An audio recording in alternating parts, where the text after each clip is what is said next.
مجلس اتحاد المسلمین کے سرگرم رکن اسمبلی احمد بلالہ نے تلنگانہ اسمبلی کے بجٹ سیشن میں آج مباحث میں حصہ لیتے ہوئے برتھ سرٹیفکیٹس کے حصول میں درپیش مشکلات کو اٹھایا۔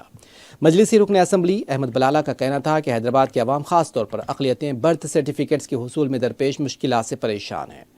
ان کا کہنا تھا کہ نئے طریقوں سے عوام کو پریشان کیا جا رہا ہے۔ اطلاعات یہ بھی ہیں کہ گزشتہ دنوں 30 سے 32 ہزار زائد ناموں کو برتھ سرٹیفکیٹ پورٹل سے ہٹا دیا گیا، جس کی جانچ بھی جاری ہے۔ تاہم عوام میں تشویش پائی جاتی ہے۔ عوام برتھ سرٹیفکیٹس کے حصول کے لیے گھنٹوں قطار میں کھڑے رہنے پر مجبور ہے، انہیں مہینوں انتظار کرنا پڑا ہے۔ رکن اسمبلی احمد بلالہ نے کہا کہ مرکزی حکومت CAA، NCR، NRC اور NPR کے نام پر عوام کو خوفزدہ کر رہی ہے۔ ایسے میں تلنگانہ میں برتھ سرٹیفکیٹس کے حصول میں یا اس کے مسائل میں عوام کو مزید خوفزدہ کر رہے ہیں۔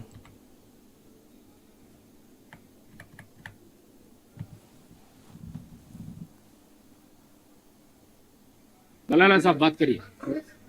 اسپیکر صاحب، میں ایک اہم بات ہاؤس کی نالج میں آپ کے ذریعے حکومت کی نالج میں لانا چاہ رہا ہوں کہ فی الحال جو حیدرآباد کی عوام ہے، بالخصوص اقلیتی طبقہ جو ہے نا، وہ پریشان ہے کہ برتھ سرٹیفکیٹ کے اندر کافی تکلیفات کا سامنا کرنا پڑ رہا ہے۔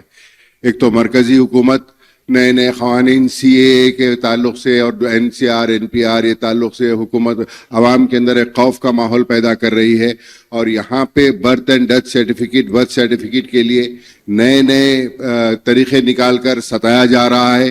ہماری اطلاع میں یہ بھی آیا ہے کہ گزشتہ میں 30-32 ہزار نام برتھ سرٹیفکیٹ کے جو پورٹل پہ تھے اس میں سے ڈیلیٹ بھی کر دیے، جس کی سٹ انکوائری بھی کر رہی ہے۔ تو ایک اہم مسئلہ ہے، لوگوں کے اندر ایک تشویش ہے، لوگ لائنوں کے اندر ٹھہر رہے ہیں اپنا برتھ سرٹیفکیٹ نکالنے کے لیے، درخواستیں دے کے مہینوں تک پھر رہے ہیں، ان کا برتھ سرٹیفکیٹ نہیں مل رہا ہے۔ میں آپ کے ذریعے حکومت سے چاہوں گا کہ اس کو صحیح کرا کر عوام کو جو برتھ سرٹیفکیٹ کے لیے تکلیف ہو رہی ہے اس کے لیے راحت پیدا کرے، اس کے لیے سہولت پیدا کرے، تاکہ عوام میں جو تشویش ہے وہ ختم ہو سکے۔ Thank you sir.